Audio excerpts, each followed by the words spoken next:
My name is Rachelle Low. I just want to acknowledge that I'm on Treaty 6 territory. I moved here about 11 years ago from Malaysia.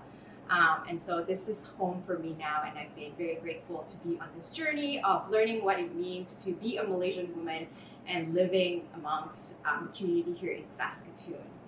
So today, I want to say thank you to chefs for giving me this opportunity to share a very important dish that I grew up with. So it's called a Malaysian clay pot chicken rice. So this is a very staple, I would say, lunch dish that you would find in hawker stalls in Malaysia. So usually it will be cooked in a clay pot. So there's rice and there's chicken. And it's a very staple lunch dish. It's quick, it's efficient, it's very filling. So it's something that I learned how to cook when I moved here from Malaysia, and I was feeling really homesick, and it was easy enough for me to pick it up as a student. Because I don't have a clay pot here, my mom actually taught me how to cook clay pot chicken rice in a rice cooker. But for today, I really want to try to be as close, as authentic as possible, so we're going to do it on the stove today. So before we get started with the rice and the chicken, we want to make sure that we actually get our mushrooms prepped and ready to go, because the mushrooms will have to sit for about 30 minutes. So what I have here today is actually a fairly fresh shiitake mushroom. So if you're going to use fresh shiitake mushrooms, you don't have to hydrate it. Your other option is you could use dried shiitake mushrooms. So they look similar except that they're dry and they're really hard. So if you're going to use that, what you'll do is you get just your water boiling, and then you'll put your dried shiitake mushrooms into a mixing bowl just like this, and then just pour hot water in. And you just want to make sure that your mushrooms are actually covered with the water. And then you just set it aside and let it sit for 30 minutes so that it gets hydrated up and you can actually slice it up. Alright, so now that we've got our mushrooms just sitting, rehydrating, what we want to move on next is to the chicken. So for this recipe, we're going to use boneless, skinless chicken thighs. And then what you want to do is you want 6 pieces of it. And then what you're going to do is you're just going to cut it into bite-sized pieces, as you can see here. So you don't want to go too small, neither do you want it to be too big. So just think about bite-size, easy enough for you to get onto a spoon together with some rice. So we have some boneless, skinless chicken thighs already cut up. And I'm going to show you the marinades that will go in here. So what we're going to need for our marinade, classic salt, pepper. You're going to need some garlic and also some ginger paste. I would say this is the easiest route if you just bought pre-made ones. If you don't have it, you can also use fresh garlic and fresh ginger as well. That works fine. We'll need some cornstarch. We'll need some light soy sauce, dark soy sauce, some oyster sauce, and a little bit of sugar. All of the measurements will be somewhere with you, so you don't have to worry about that. But I'm just going to show you what I do as I marinate this. So we're going to start with some oyster sauce. So think about 2 tablespoons here. So one of the fun things about growing up and my mom teaching me this recipe, actually she taught me when I first moved here, was to eyeball everything. So I think I said 3. Sorry, 3. It's okay if you have a little bit more. So 3 tablespoons of oyster sauce. We'll move to light soy sauce. I think I said about a tablespoon of that. Perfect. And then about a half teaspoon. I'm going to eyeball it here a little bit. Half teaspoon of dark soy sauce. We want 2 teaspoons of cornstarch. It's going to help bind all of the good sauce together. And then about 2 teaspoons sugar.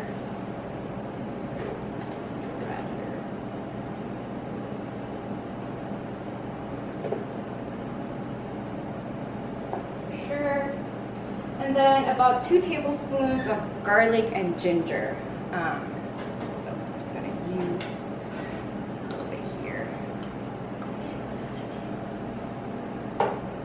So 2 tablespoons. So I'll start with a tablespoon of ginger and a tablespoon of garlic. So that should amount to the same. Like that.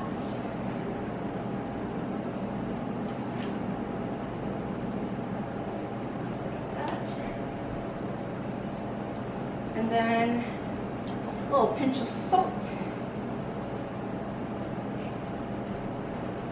And about half teaspoon black pepper, but I'm just gonna put it there. So once you have all of that in, all you have to do is just mix it up. So you just wanna make sure that your chicken and all of the different condiments are all mixed well together.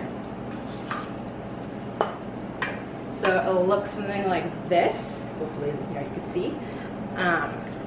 And don't worry too much about, how will I be able to taste it? We'll be able to taste it when we cook it, and then we'll be able to adjust that if we need to. So once your chicken is marinated, you'll set aside, and you probably want to let it sit and marinate in your refrigerator about an hour. I would say no less than that, and up to at least 3 or 4 hours.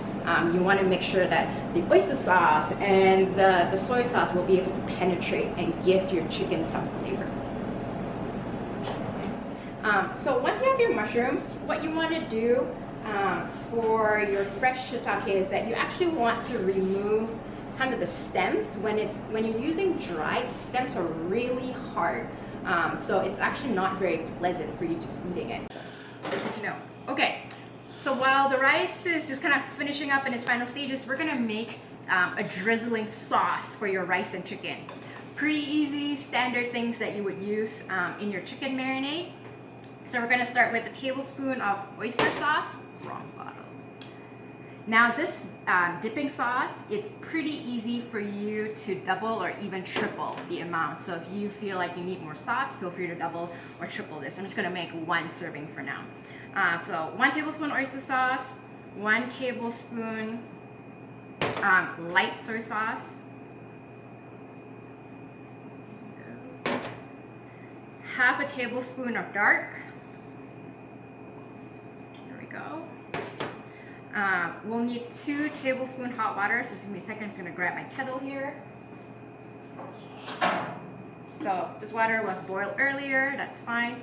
Just really, you don't need it to be like rapidly boiling. All you want to do with the hot water is so that it dilutes the oyster sauce and mix it all well. So water.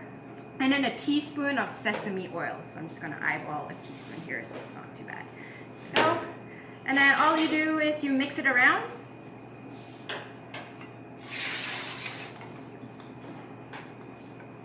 And that's your drizzle sauce.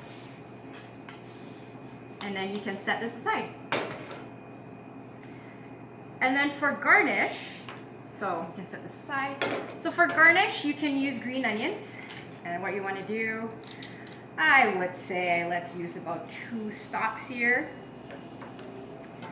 You just want to thinly slice it.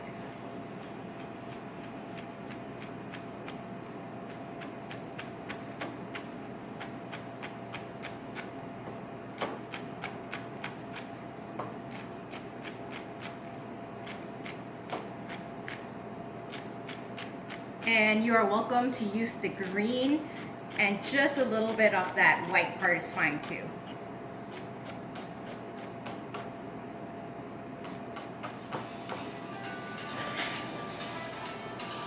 I'm just gonna put this in a bowl.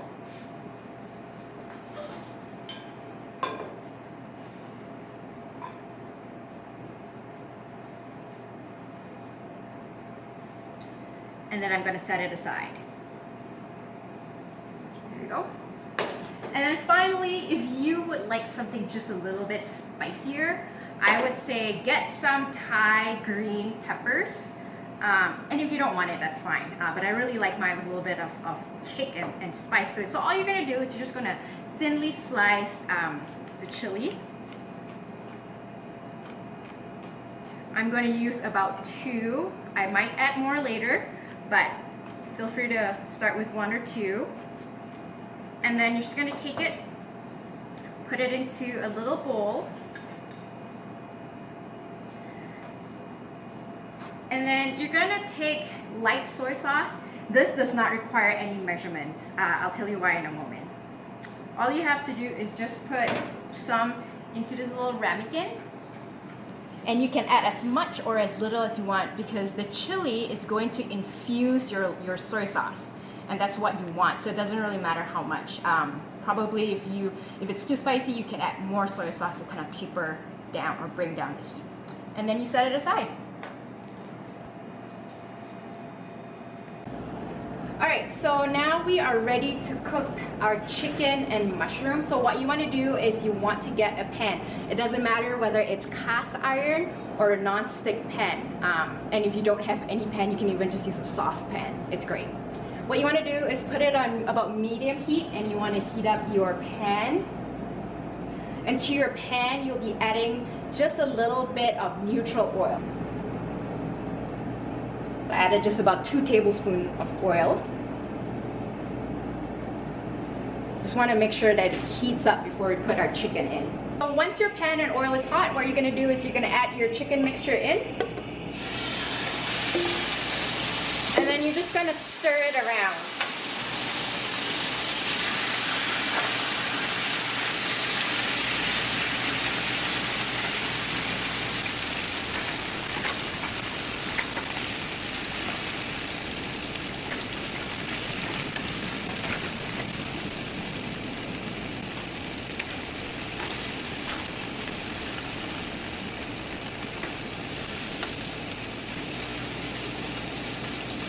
So you're essentially looking for your chicken to be cooked through. Once your chicken is about 3/4 done cooking, you're gonna put your mushrooms in. And then you're just gonna give it a good stir. So the nice thing about using mushrooms is it's gonna soak up all of that delicious sauce that you have around.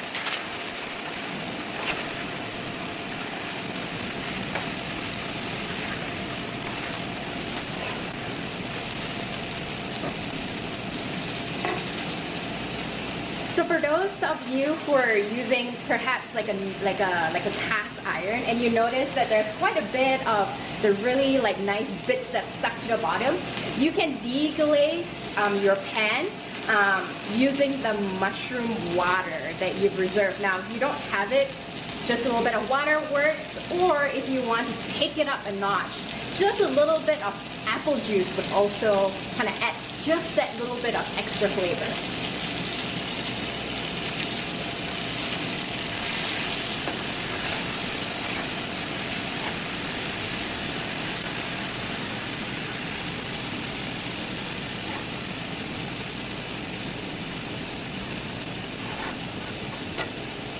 So I would say I added about 1/8 of a cup of liquid, so feel free to kind of start with 1/8 and then just let's see what happens with it, because with the cornstarch that we use in the chicken mixture, that's going to help to thicken the sauce as well.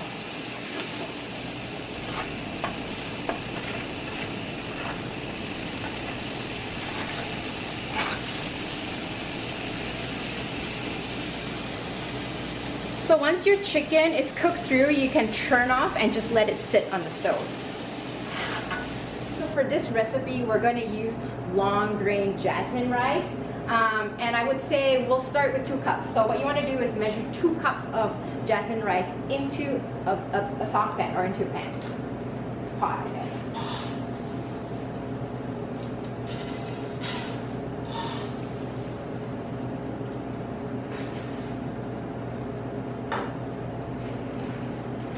And then we're going to do several rinses of the rice just to get rid of the excess starch. I rinse it pretty good for this, because if we don't and there's a lot of starch, it's going to make your rice really mushy, and that's not going to be great. So 2 cups of dry rice in a pot, and then it will be about just slightly less than 2 cups of water. I would say about 420 milliliters of water is what we're looking for. And all you do is you're just going to put it in. And then you're going to crank up your heat. And it's important for this part of the rice at the beginning when we're cooking it in a pot that you put it on high heat and you just want to keep stirring it.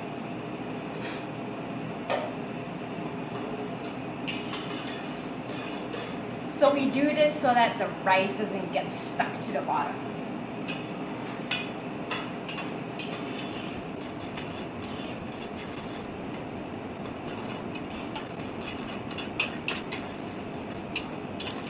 So it's been about 5 minutes. I'm just gonna take off the lid and give it a quick check in the rice. So it will not yet be done because I can still see the rice will need a little bit of cooking time. So just kind of gauging with my rice, I just need to add a little bit more liquid here. So adding just about like 50 milliliters here, just a little bit. Just want to let it cook. And then what you're gonna do at this stage is you're gonna add your chicken and mushroom mixture just right on top of the rice. And what that's gonna do is that like the rice and the chicken will continue to cook. So I'm just gonna quickly do that transfer here.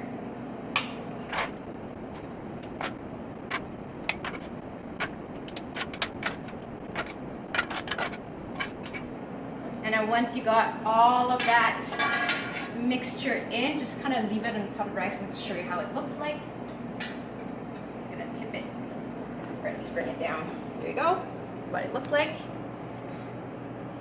And then with the stove still on the lowest heat, you're just going to cover it, and then you're just going to let it cook for about another 5 minutes, and then we'll check on it. All right. So your dish is done. I'm just going to tilt this over so you can see it. This is what it looks like. And then just before you portion it out, now if you did it in a Dutch oven, it could be a very beautiful presentation in the middle of your table. So before you dish it up, what you're gonna do is you're gonna take your drizzle sauce that we made, and we're just gonna put just a little bit in here before we start mixing it all up. So I would say about just 2 tablespoons to begin with. And then the green onions that we slice up, we're gonna use that as garnish. So I'm just gonna put some. I'm all about the presentation before I serve it up. And there you go. This is my version of a Malaysian clay pot chicken rice. And then to serve, pretty easy. Fun part, I like to give it a good mix before I portion it out into the bowl. So that means the rice and the chicken and the drizzle sauce and the mushroom will kind of get all incorporated in together. Smelling really good. And then once you have that, grab a bowl, put some rice in, make sure you get that mushroom and chicken.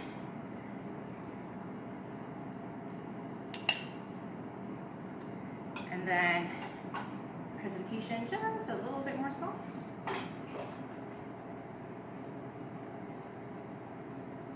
And there you have it.